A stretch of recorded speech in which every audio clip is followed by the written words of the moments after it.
Amateur Traveler is in its 20th year now, but can you imagine if I had people on the show who had never been to the destination but had just read about it or seen a movie about it? That wouldn't make any sense at all, and you wouldn't listen.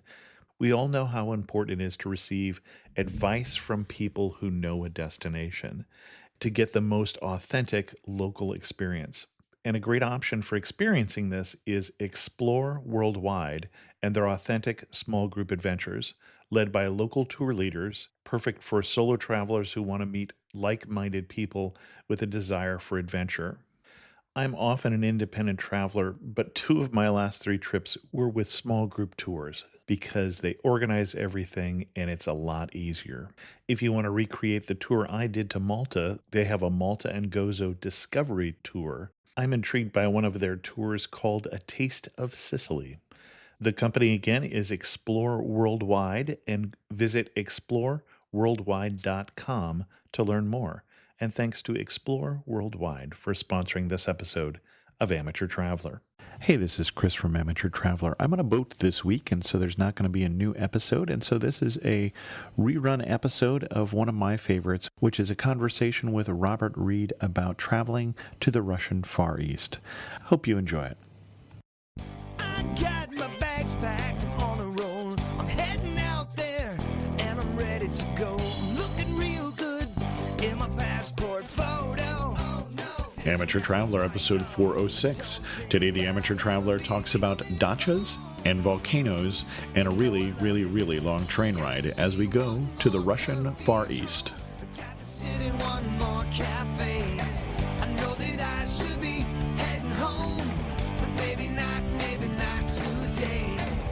Welcome to the Amateur Traveler. I'm your host, Chris Christensen. We're going to dispense with the usual news stories today because the show is long enough and because I don't have a lot of voice, and so I won't make you listen to this voice. Before we get into this week's interview, I do have a sponsorship for you for the Amateur Traveler. I'm working with a partner right now that has identified a number of credit cards that are particularly useful for travelers, and so I have just changed credit cards to get some better deals, especially because there are two different types of cards that you should look at. One is cards that don't have a foreign transaction fee, and the other is cards in the U.S. are just starting to add the chip and PIN system that is quite common and very useful to have when you go to Europe.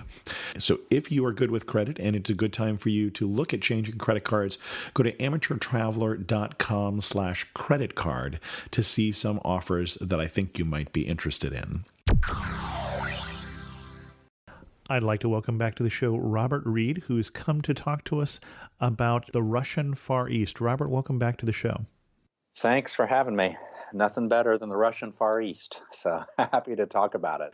And I'm glad to hear that because this is a show that we're actually recording on Groundhog Day, and unfortunately for Robert, this may seem a little bit like a Groundhog Day episode because he and I actually already did this show, and there was a problem with the recording, so I appreciate your patience in doing this again, but it was really great the first time, so I'm sure it will be wonderful. Robert has been on the show before talking about his home state of Oklahoma in, I think, the most literary episode we've ever done on the Amateur Traveler, so check that out.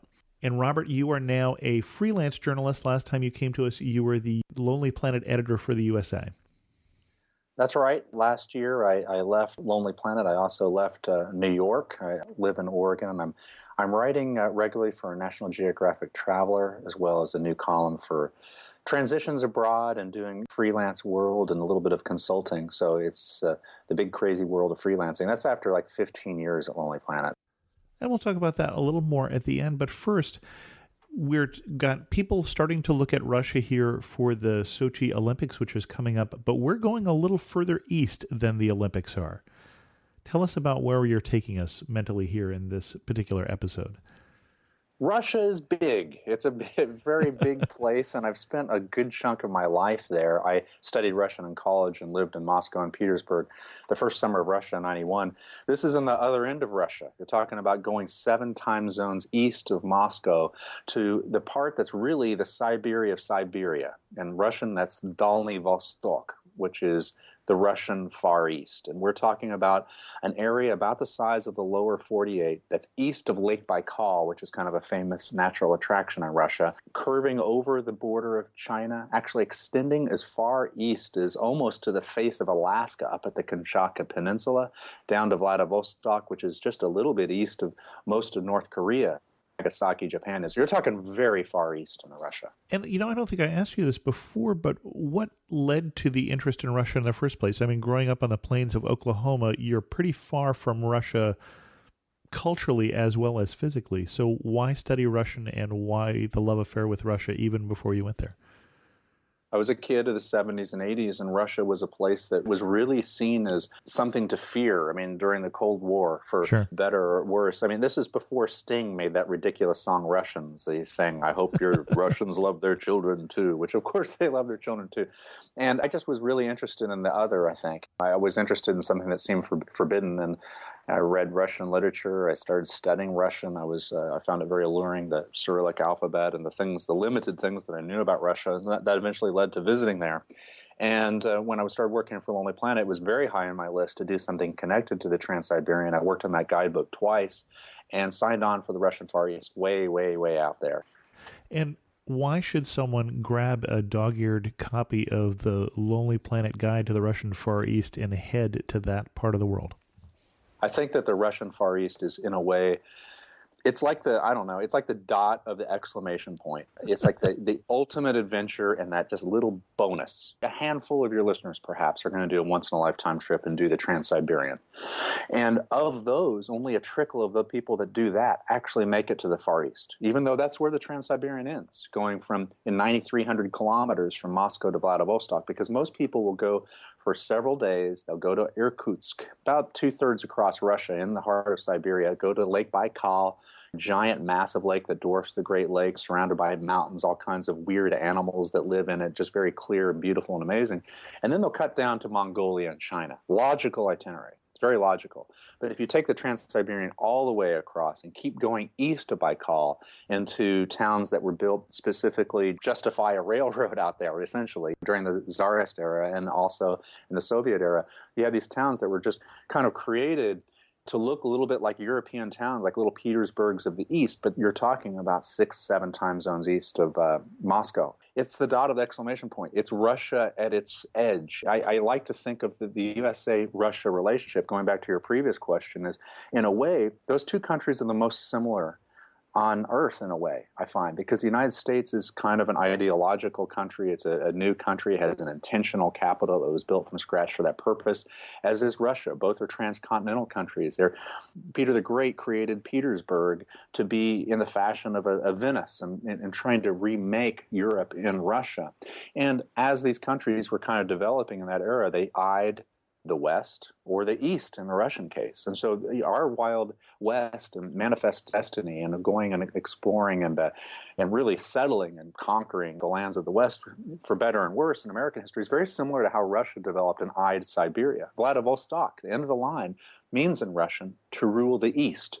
And they're kind of peering over the Sea of Japan and looking at China.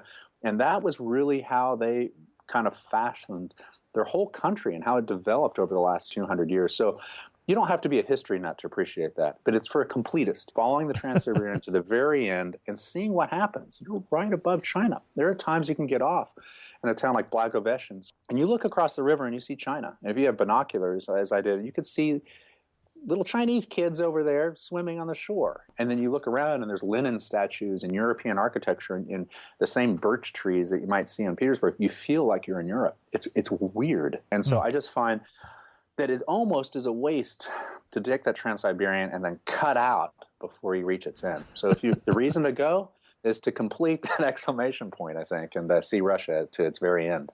Now, when we say the Trans-Siberian, I think you have told me before that if I didn't stop, if I just went as fast as I could, it's still going to take me a week. Yeah, 7 days. Moscow to Vladivostok, which is the official Trans-Siberian, takes 7 days. Now, the worst thing you could possibly do is to do it in 7 days without stopping. I mean, first of all, there's no showers. You want to get out and take a shower, and you want the other people on the train to occasionally get out and take a shower if you can help it.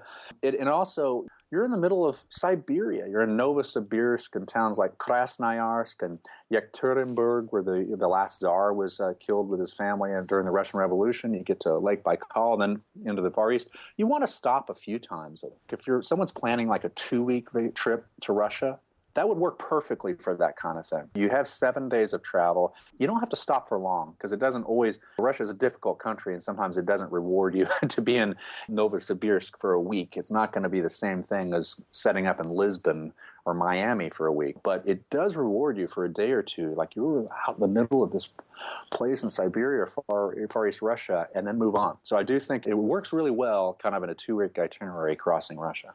Well, and I want to talk to you about an itinerary that you would recommend, but before we do that, you're clearly a Russophile.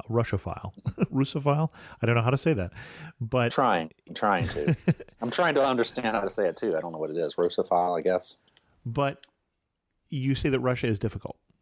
I covered some strange destinations for Lonely Planet and other writing projects I've been on. I worked in Burma when there was a tourism boycott. I had to be very under the radar. It was difficult researching places and things like that. I worked in Transylvania, in Bulgaria. I worked in Colombia when it was still really people were a little frightened to go there. Some tricky destinations, I may say. Russia is several notches of difficulty past any of these kind of things. It's, for one, I think that everyone should learn Cyrillic. You don't have to necessarily know Russian. It's a hard language to learn. But Cyrillic only takes a couple days. Then you can read your tickets. You can read the street signs. You can read the town that you're in and things like that. And Russians will love it if you can read some of that, and they'll help you with that, and you'll really bond with people. It's also difficult because there's lines. Prepare to wait. I mean, it's not like the end of the Soviet Union meant that waiting stopped. I mean, Russia is a place that, with extreme patience that I find tested sometimes, waiting in line to buy a ticket for my next train journey. So there is a certain amount of patience that's required in terms of waiting and planning. It's difficult to get information. It's not like just showing up in Zurich, going to a tourist information and finding out places to stay or train times and things like that with ease. It's not like that in Russia at all. Okay. And how would you recommend we tackle the Russian Far East? What kind of itinerary would you suggest? Anyone that's going on the Far East is most likely going to head to the end of the line of Vladivostok. And Vladivostok is one of the highlight cities. It's kind of, in a way, like a little San Francisco of Russia. It's a very hilly place with funicular trams that go up to the top of hills, and you look out over a snaking bay that's called the Golden Horn because it's so alike the Golden Horn in Istanbul. And up close in some of the neighborhoods, it can get a little grimy, and there's can be kind of 60s and 70s housing blocks that you see in a lot of Russian towns. It can be a little gray and things like that. But there are enough buildings from the era that was booming during the Tsar era, very European style. Yul Brynner, by the way, was born in Vladivostok to Swiss parents, and his house is still there. So Vladivostok is the place you go. But otherwise, it's almost kind of picking and choosing things. If you're going by train, there's two options. A lot of people don't realize, but about 2/3 away going east across Russia, there's another line that goes to the north of the Trans-Siberian, which is a very kind of rattly little pokey train that's called the BAM, which is the Baikal Amur main line. This was only finished in the 80s, and it was a big Soviet project that they had Komsomol, which are young communist leagues that were going out as heroes to develop this train line, which really is very, very much one of the great achievements in engineering anywhere in the world, because you're going through areas of permafrost, you're cutting through dozens of mountains to build tunnels, and permafrost itself means that the earth is moving. As it thaws and freezes, so that wreaks havoc on any kind of development, much less trains or towns that would build up on it. That's an interesting line that goes just a little bit north of the Trans-Siberian. I mean, if you look at Russia, it's like, think of Canada, and it's going up to Arctic Circle, and most of it is developed towards the south. Right. And that's where the Trans-Siberian snakes along the China border out there. And the BAM line goes just a little bit. On a map, it's like an inch, but it's quite a bit further than an inch in real space. But it goes east-west up there. And I've had some really interesting experiences going on there, and then taking a little splinter line back down to the Trans-Siberian. So if you look at the highlights, you look at Vladivostok. One day west of Vladivostok is Khabarovsk, which is a big town that's in some ways the most attractive town in all of the Far East. It's near the China border. It's on the Amur River. That might be a place. Up on the BAM line, the nicest town is Komsomolsk, which is named for the Komsomol, which was that young communist league. Those are probably the top 3 towns that you might go to by train. Then you have all kinds of adventures that you can get way up there. You look at Yakutsk, which is the coldest city on Earth. It's a city on stilts because it's on permafrost. You have a permafrost institute. You have a big Yakut population, or Sakha. It's an ethnic minority there. Yet Lenin statues. It looks like Europe on stilts. Or Kamchatka, which is right dangling next to Alaska, which is just solid volcanoes. And you can go and visit all kinds of volcanoes. That's like the most often touristed place of the Far East. I'm giving you a long answer because it is it is a very difficult place you can't see all of that on a reasonable trip. I spend months there when I'm doing this. Let's slow down then, and let's do those 3 cities that you mentioned on the railroad, and then the Kamchatka Peninsula in a little more detail. So you mentioned the end of the rail line, and I'm drawing a blank, Yelbrunner City. Vladivostok. Fun to say. Yeah. So what should we do in Vladivostok? You take a picture right there at the train station. It has the 9288 kilometer mark that marks the end of the Trans-Siberian. And you walk around the bay. It's a naval port too, so you can go on this World War II submarine and things like that. Take the funicular up to the top of the mountain. You get a view of it. There's an interesting little island across of Vladivostok called Ruski Island. And this is an island that always feels like it's on the verge, locals tell me, of becoming like a big beach destination, or that it's going to transform and have spas and things. And right now it's very klutzily leaving the days of the Soviet Union, but there's a ferry that you can take for very cheap over from Vladivostok and kind of go. And I actually went with a local that I met and got off right before the main stop on this different part of the island, because they knew of a family that's living off the grid there in an old Tsar area, because they got tired of their jobs in Vladivostok. So they just moved, took over the bunker. And it is the most bizarre experience I've had of going to meet these people that set up all these different gardens of local kind of produce. They've made some apple cake that I had. You go into the bunker, and this is like 20 feet thick concrete, can withstand bomb after bomb. And they're living in this dark, kind of damp space year-round. Weird. And then they showed me these private beaches out there and things like that. So I had all kinds of funny little experiences that are kind of, to be honest, out of the guidebooks. They're kind of the things that you pick up when you're there, and it happens a lot. People in the Far East say, in Moscow, Petersburg, people are really interested in literature. They want to sit down and have conversations about literature and science and philosophy. Here, we just like to be outside. They don't care if it's cold or if it's hot in summer. And just going out to Ruski Island, people love to take walks and show you things. And I had that kind of experience everywhere I went Far East. So Vladivostok is, because it's on the water, it's on the ocean, you have these kind of beaches and islands that you can go to. It's a different kind of Russian experience than you would have anywhere else in Siberia, really. And you mentioned no matter whether it's cold or hot. I know when we did this first time, I would have assumed that since we were going to Siberia, we'd go in the summer. Mm-hmm. The funny thing is that, first of all, when you look at Russia, it's mostly been developed to the south, like in Canada. Mm-hmm. You have towns clinging near the U.S. border because of climate considerations. It's very similar in Russia when you cross too, but there's a difference. Russia gets colder as you go east. Not just as you go north, but also as you go east. So a town like Khabarovsk, as I mentioned earlier, is like equivalent to like Yellowknife in Canada. It's like a town of 400,000, but it's like dealing with winters that are extremely cold. So if you go in winter, you're going to breathe in your nostrils. It's going to feel like some kind of gas coming in of ice, and you're just going to freeze as soon as you go outside. That said, people don't realize how hot Siberian summers are. Very hot, 90, 95 degrees. I was in Yakutsk, which is the town that you can get to maybe by river ferry, maybe by a van on weird roads, dirt roads, like a 40-hour ride from the BAM line. I tried it and it failed.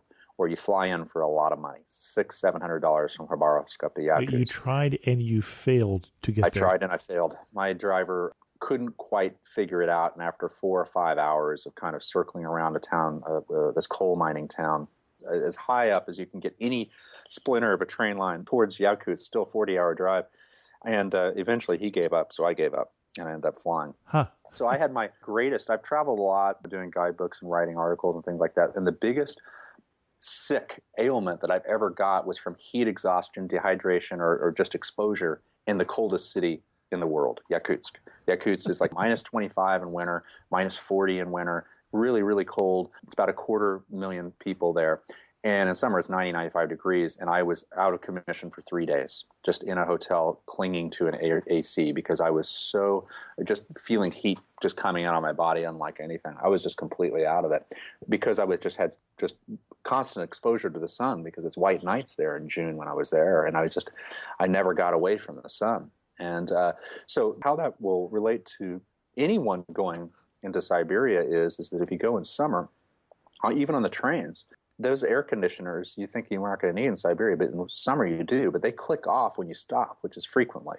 And you get very hot on the train. Some of the train windows don't open. You can really get really stuffy on those trains. I think that it's much better to go in May or June or maybe early September. I'm not as shy of going in fall or something like that, but I think the peak of summer is the busiest time and also really uncomfortable. Who would have thought? And then you mentioned when we were back in Vladivostok, the funicular. So Vladivostok is a hilly city. Very hilly, very hilly. It's like a little San Francisco out there. And you see a lot of mountains and hills as you go. I mean, a lot of people think of the Trans-Siberian, oh, you're going to be glued to the window the whole time. But really, it isn't so much about the scenery. Vladivostok is a pretty place. Like Baikal is really beautiful. There's some nice views in a place like Khabarovsk. But often you go in between cities. Khabarovsk, I know these are kind of towns that don't roll off the tongue for many people, but that's 40 hours by train. 40 hours. You're on a train a really long time. You pass some mountains, you pass some fields with birch trees or taiga forest out there, and it doesn't look a whole lot different than what you saw 3 days before. A lot of Siberia is flat, a lot of Russia is flat. And so the real joy of it, and I think the real joy in particular when you think about this kind of trip, is about the train. And it isn't so much what is out the window, but what's in it. Because Russians are misunderstood often. Because a lot of times your first impression of Russians in Russia, even for fellow Russians, is that they can be cold and people are not the most polite if you go in and ask for something at a post office or trying to make a call or stop someone on the street for help. Sometimes it's not as warm of a reaction as you get in some parts of the world. But that doesn't mean that the Russians aren't friendly. They actually can shame you with their hospitality. Once you get out of the public sector into private, they would treat you like a cousin. But that also works on the train. Because if you're on a train, whether you're on the cheap Platzkartny compartment, which is like an open compartment with like tons of bunks, or where I usually went on was the coupe, which was 4 bunks and one little cabin. And so you would have like a rotating cast of characters that come in. I might be on for 60 hours. Someone will come in for 15 or 20 hours. And by the time they leave, I'm full with their vegetables from their gardens and maybe their vodka. They often will bring it on, and just all kinds of emails and addresses and photos taken. And you are the new cousin of this family. People are very nice. And that was my best way, really, of meeting Russians, was just being on the train and seeing who comes a knocking on your door to stay with you for about 20 hours or so, depending on how far you're going. The other thing you mentioned is somebody living in a bunker in Vladivostok, and that obviously is talking about how the country has changed too, obviously, just in your lifetime and mine. What changes have you seen over the last, say, decade? Some of these places, the first things that you'll see, I was in Russia right after the Soviet Union fell. I was not in Siberia, but I have that image of what Petersburg and Moscow were like then. And you go to places like Vladivostok or Khabarovsk or Petropavlovsk or to a degree Yakutsk, a city on stilts on permafrost, you'll see a few new buildings, a new theater that's been built. The first changes you tend to see are restaurants. And you see like these kind of traditional Russian restaurants, which will be a place that you'll probably eat at a lot, which is very kind of like 19th century kind of dacha, kind of traditional woodsy design with like kind of folk style, like clothing on the wall on display. You also see a lot of Chinese restaurants, often from Chinese people many Chinese immigrants are going into Russia to work. And you see this explosion of Chinese restaurants. Sometimes you'll see Italian restaurants and things. So I think the first changes in a way is that you'll see billboards and things that you wouldn't have seen 20 years ago. But that said, there's a lot. And what I think is fascinating about it, what makes it unlike a lot of places, is how much hasn't changed. I mean, I went to Sakhalin Island, which is off the east coast. It's like a little northeast of Vladivostok, so north of Japan. It almost looks like an extension of Japan, of these islands. And this is home to a lot of oil reserves, a lot of oil money coming in out of Sakhalin Island. And if you go up, it's a very narrow little island. If you go up, it's an overnight train from the south end of the island where you fly into Borovsk, It's an overnight train ride up there. And I went there because Anton Chekhov, the playwright in the late 1800s, actually went there as the first kind of gulag tourist, you could say, in 1890. And he was at the height of his literary powers in Moscow, and he crossed Russia in 3 months by ferries and horse carriages. This is right before the Trans-Siberian was built. And he went to this town of Alexandrovsk to see the Tsar-era penal colony. And this is actually Chekhov, his experiences there was his only nonfiction book, which is called Sakhalin Island. And this was like the prelogue to the gulags, I guess. And not a pleasant history, not a particularly pleasant present, I learned.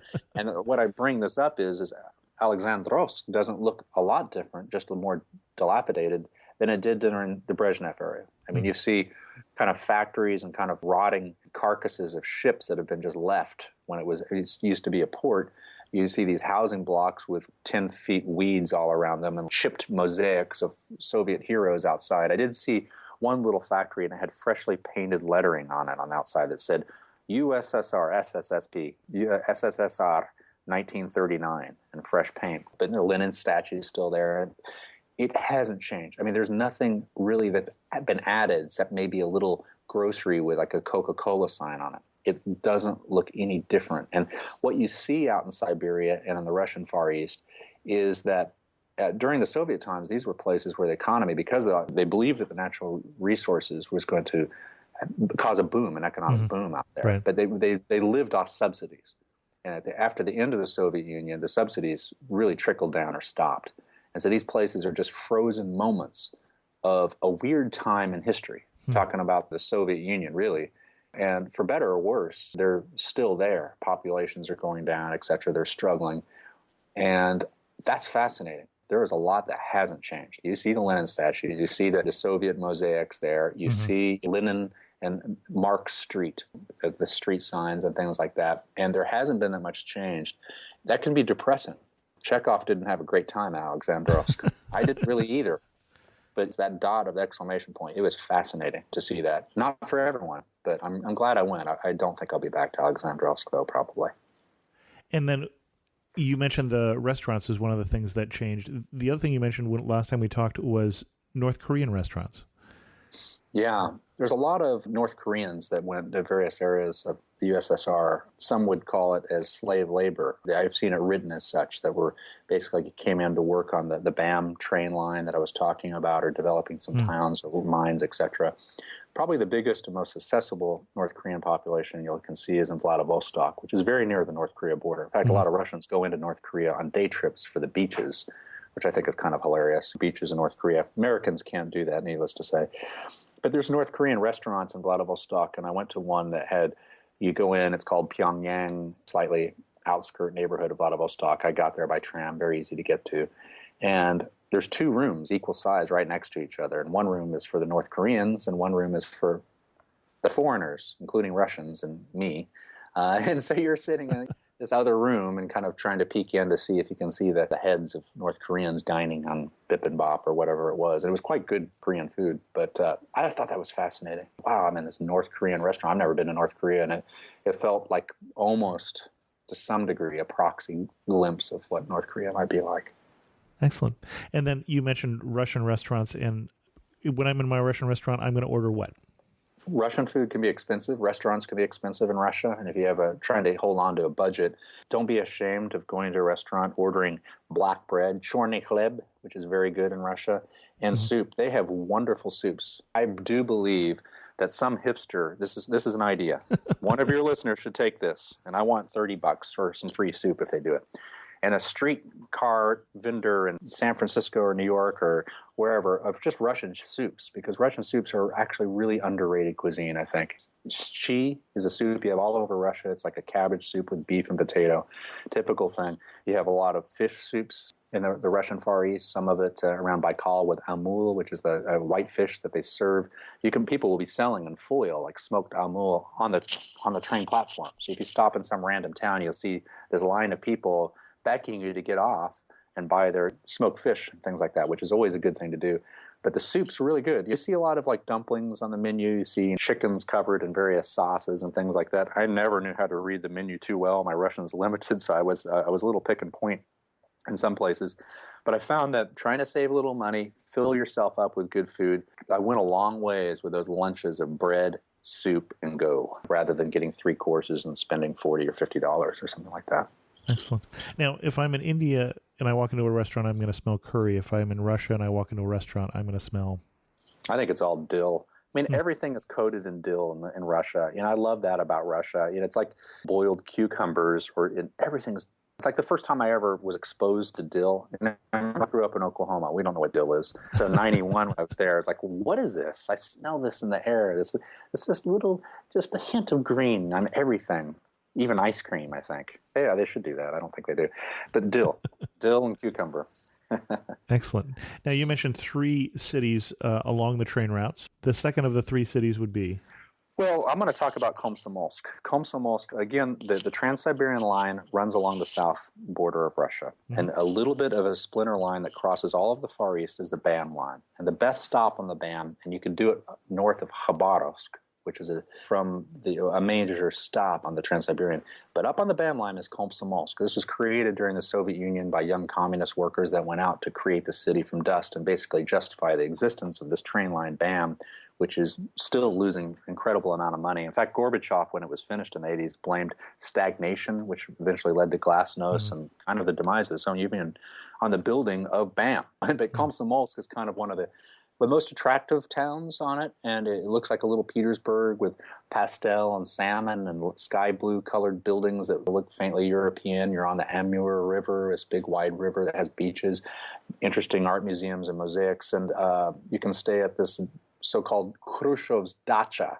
and this is a housing complex that the leader, Nikita Khrushchev, stayed at when he was premier. And I stayed there once, and you can just imagine the little security guards shaking the kopecks in their pockets as the great one was up the stairs watching the one channel on television, whatever it is. Real just time warp back into the 60s.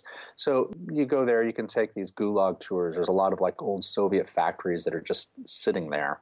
And I had some real fun experiences there, seeing broken, dismantled gulags near town, actually, and like failed tunnels that were built by gulag laborers. So there's that side of thing that's not always easy to access in parts of Russia. And pretty town. It was fun. Komsomolsk. And you mentioned dacha, and that's the second time we've talked about it without really defining what that term is. So could you paint a picture of what you're talking about for people?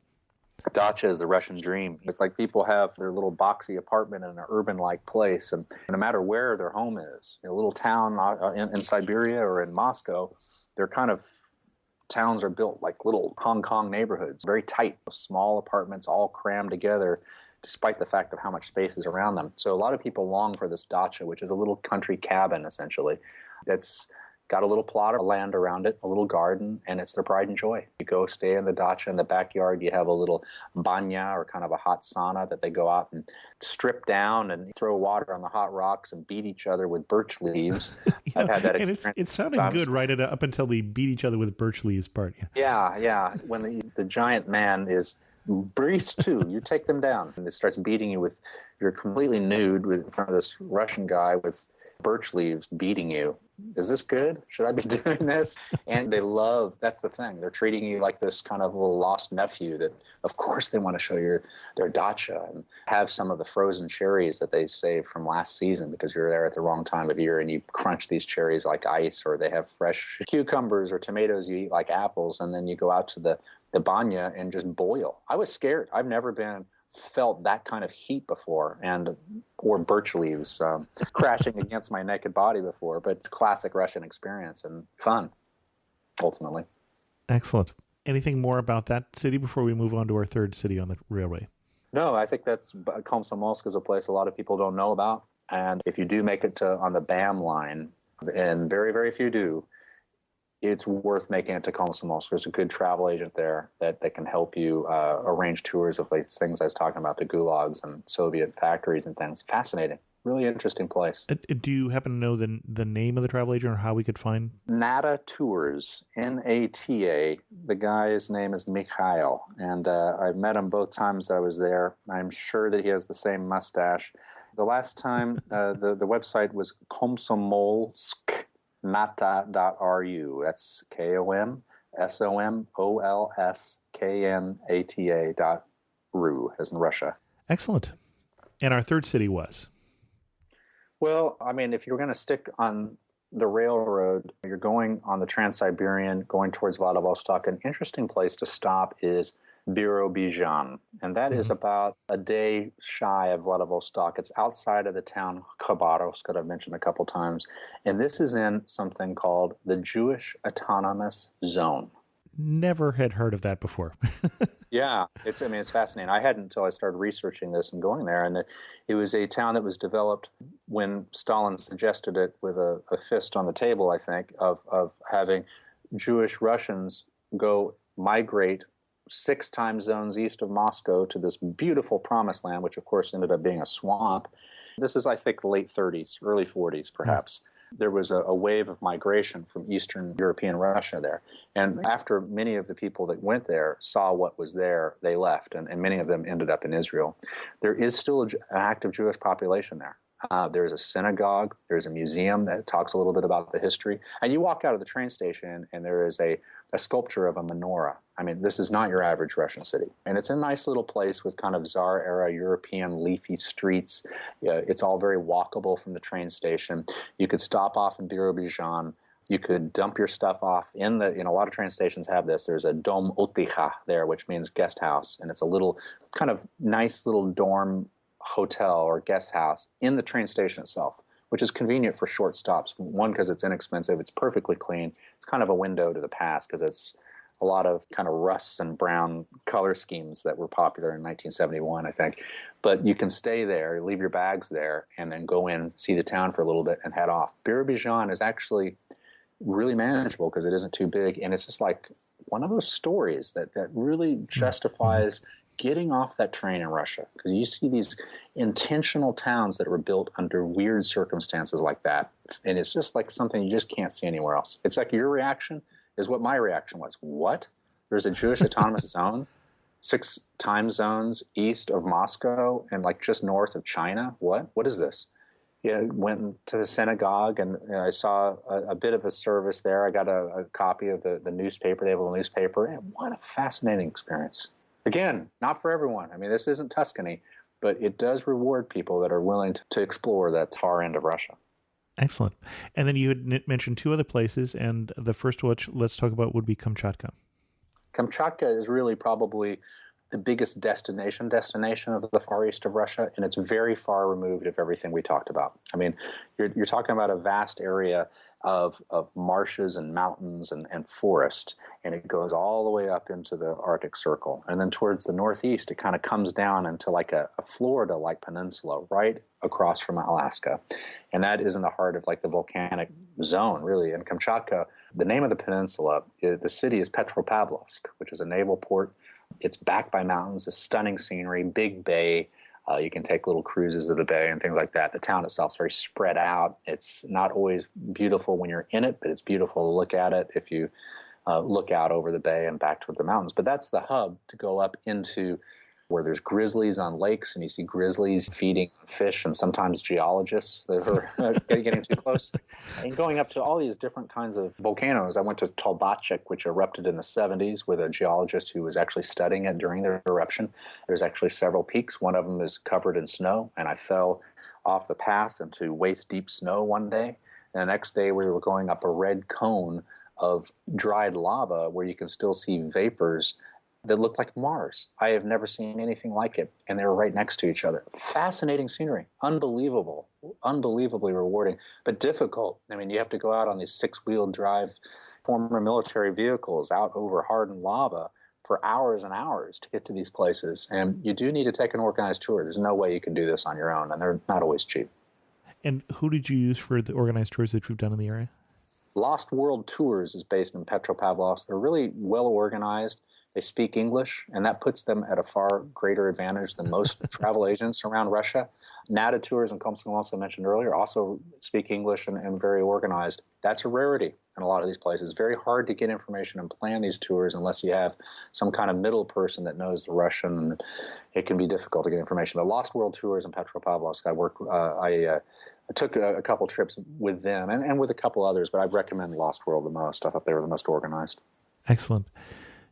You mentioned something there, and you reminded me of one of the stories we were talking about previously. You mentioned geologist twice within two sentences. You had a Hmm. story about how geology was cool at one Yeah. point in Russian history. I wonder if you could tell that one.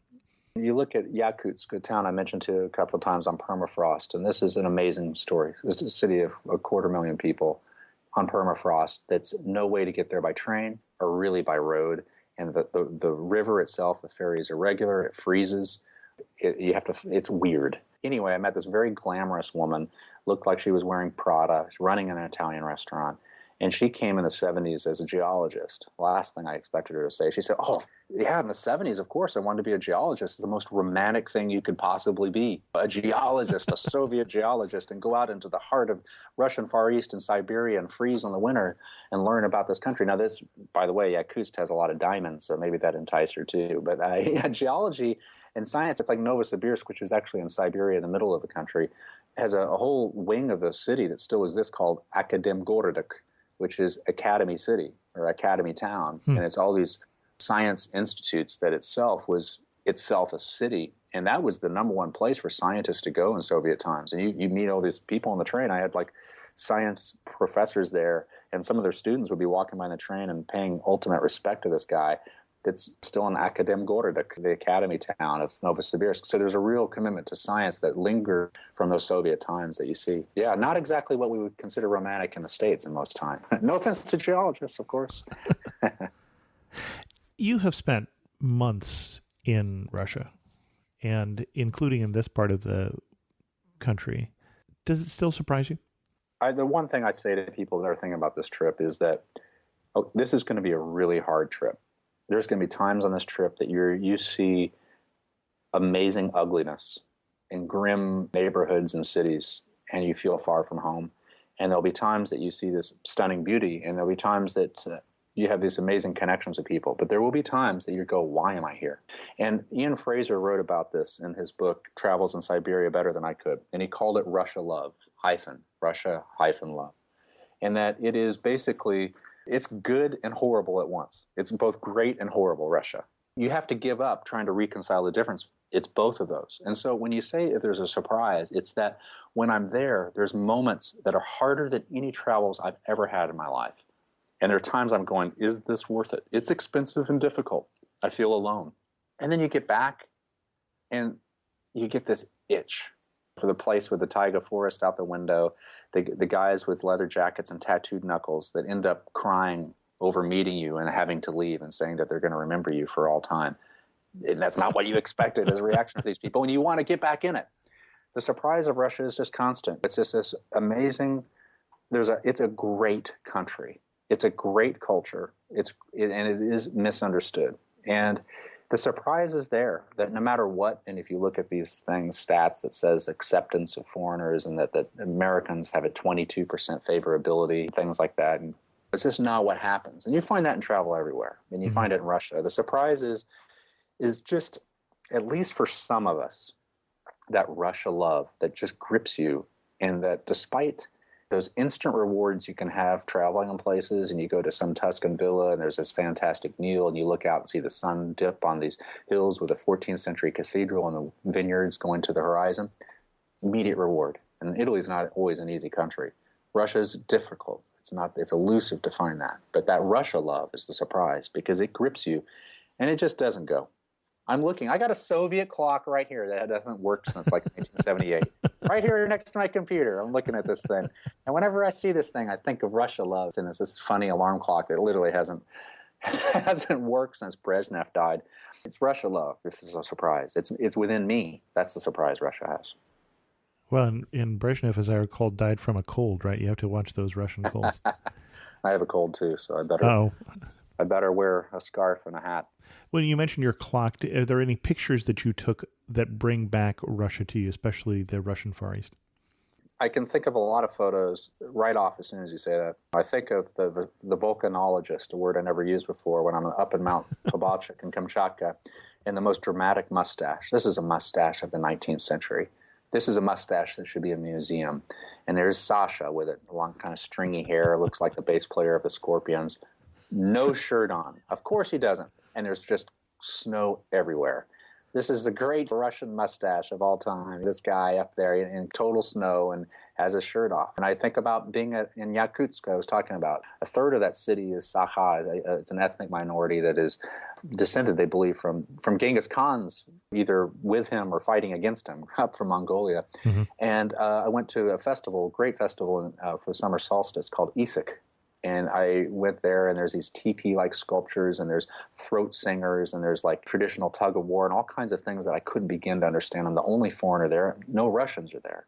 People are giving me horse meat and hugging me, and people were very friendly. And I have this photo of these dancers about to go up on stage, and they're dressed like little kitty cats. And they turned and looked over their shoulder at me, and they all have these identical smiles. And it's just like, where am I? This is Russia.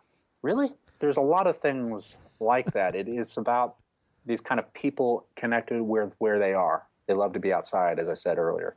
It isn't so much a mountain I saw, a forest I saw, or a town, a view necessarily, but this kind of connection with Russian people of all stripes, really, in their surroundings and loving it. They don't shy from the heat or the cold.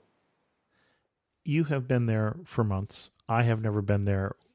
One tip you would give me or somebody else who's listening that would make it a little easier, make the trip a little easier? If you only knew to do this. Yeah, prepare to wait. You might think about, if you're taking the train, there are different agencies that you can work with, both out of Russia or in Russia, that you can book trips. Make sure that you stop. If you're going all the way for 7 days, do stop for a day or two. Maybe book your tickets in advance. It's very difficult to buy tickets. I know some Russian, and it's still a little difficult. Can be done. Used to be in Soviet times, you couldn't do it. You had to have everything pre-planned. You can make up your trip as you go. Know that you might want to think about planning out your itinerary, unlike some travels. And I guess the third thing is learn the Cyrillic. Said it earlier. You can spend 2 days learning it. Get a little Russian phrase book. Spend some time learning some Russian. And even on the train, when you have 25 hours till you get to the next town, the people are going to love it that you're trying to learn Russian. This is good. This language is hard. And they will help you more than you want them to, perhaps. And that's a real good way to connect with people, too. Start by learning Cyrillic and prepare to wait in lines, no matter what. You'll be waiting every now and then. Excellent. Before we get to my last 3 questions, what else would you want people to know before they go to the Russian Far East? Well, I mean, I think it's a lot of the things that we talked about. It's a place that know that you are a unique traveler to go there. This is an adventure that rewards patience and curious eyes, and it almost doesn't matter so much where you stop, just that you do stop. So I've been to little towns like Tinda on the BAM line, which is the capital of that secondary train line, and had hilarious experiences with people that heard there was an American loose and drove around town to find me, stopped their car in the middle of the street and took me to a picnic in the mountains. And so do stop, and you will have funny experiences. I met with beekeepers that took me on trips. This guy took me to a picnic, and funny things that will happen with people if you get out there and mingle with it anywhere. Although I happen to know from that story that he didn't give you the beekeeper outfit. So I did not have a beekeeper outfit, but I was not stung. The Russian bees are nice, very friendly. They love visitors. Last 3 questions. One thing that makes you laugh and say only in the Russian Far East. It's just that it will happen. You will get on this little bus or this little tram. This guy will kind of come on and be kind of like tottering on each leg and sit next to you, and you can smell the vodka coming out of his pores at 9 a.m. And he will look over to you, and he will like you, and then he will pull out maybe grapes. Like I can think of one case, and he has grapes, and he has a couple fingers missing for some reason. I didn't ask. And he wants me to eat grapes with him and connect over these grapes. This man is extremely drunk on the tram at 9 a.m. You will meet drunk people. And Russians are wonderful drunks. They're wonderful. I never saw a fight. If you don't drink, you can, with effort, not drink. But they will want to drink with you. This guy just wanted to feed me grapes. And it just makes me laugh, this just fervent desire to connect with people sometimes, drunks or not. It's just like that. You're going to smell people with vodka coming out of their pores at 9 a.m, and they're going to be sweethearts. Most of them. Finish this sentence. You really know you're in the Russian Far East when? What? The ratio of taxidermy to things to do is everywhere you go, there's going to be stuffed animals, stuffed bears and lions interlocked in some kind of waltz or attack. And they'll do playful things that amuse people making museums in the 1960s that are still there. Just I don't know. It's just funny little quirks of the past. You go down the street and you see graffiti of a 6-fingered hand giving you the finger with one of its 2 middle fingers, and it says "Pank Rules" next to it. P-A-N-K. Punk. It's a punk band, punk fan, right? And the next to it is a grandmother with these kind of rose-colored dresses selling these sweet little cucumbers she made in her garden. It's just like this kind of dichotomy with strange anatomy of hands and things like that in graffiti next to the sweet grandmother that wants you to have her cucumbers for a small price. I don't know. It's all over the place. It's endless. And if you had to summarize the Russian Far East in just 3 words, what 3 words would you use? I'm overwhelmed. I mean, the 3 words is Moscow is far. It's their 3 words. You hear this. It's a mantra. Moscow is far. Moscow is far. And it lives by its own rules. You think about that family that went off the grid and lived in just because they saw it, an old bunker because they wanted to. You see people that they're creating their own little, I don't know, a little business of broken, battered gulags because some people are interested, or the guy that stops in the middle of the street that wants to take me to the mountains because he's thinking about doing these crazy ski trips out in places that have no lifts and no real means to get there. People feel there's a strange sense of can-do spirit that is almost at odds with what some of Russia is. A lot of places you go to, it's like a very can-do culture, but Russia, the first thing that people will say to you is, before you finish asking a question, if you're going to some office, they'll say, "Oh, no, it is not possible." That's out of their mouth before you finish the question. But individuals believe that. Moscow's far, and they do things. They play with the rules, and I don't mean in a seedy way. It's just enjoying what's around them, despite the limits of what's there. Moscow's far. Those are the 3 words they use, and I think the 3 words I'll use. Excellent. Our guest has been Robert Reid. Robert, where can people read more about your travels? In Novi Urgal on the BAM line. I think I left some notes there. If you find them, please let me know. I write on a blog. My own blog is Reid on Travel, R-E-I-D on Travel. I have a regular column with National Geographic Traveler's website, as well as a new one for Transitions Abroad and other little places here and there. So it's a lot of different things at once, but those are the 3 regular places they can see what I'm up to. I don't think I've seen a video show from you recently. Are you still doing that regularly? I did videos last year a little bit. I created The Right Pants, which is a non-award-winning and non-viewed series of videos of my own strange curiosities and desires about the life of a freelance travel writer, called The Right Pants. And each one, the ultimate travel question is, or at least was asked, am I wearing the right pants? And that is the ultimate travel question, isn't it? I'm not sure. Well, maybe next episode will answer for that for sure. Excellent. Robert, thanks so much for coming back on The Amateur Traveler, and I mean back twice now on The Amateur Traveler to tell us the story about your love for the Russian Far East. Oh, thank you. Russia is a place that is worth seeing at least once. Everyone should see it and prepare. Be open to what it gives you, and I hope it's a great trip. Again, that was a longer episode, and I don't have much voice left. I taught an all-day class today at a local college on blogging, and that's why I sound like this now. We're going to skip to the news of the community, and with that, we'll end this episode of The Amateur Traveler. Remember, if you're looking for new credit cards, amateurtraveler.com/credit card. Please join us in the Facebook community where we are talking about where we would go with an amateur traveler trip, and I'm interested in your feedback if you're interested in that. To contact me, send an email to host@amateurtraveler.com, or better yet, leave a comment on this episode at amateurtraveler.com, and you can also follow me on Twitter at Chris2X. And as always, thanks so much for listening.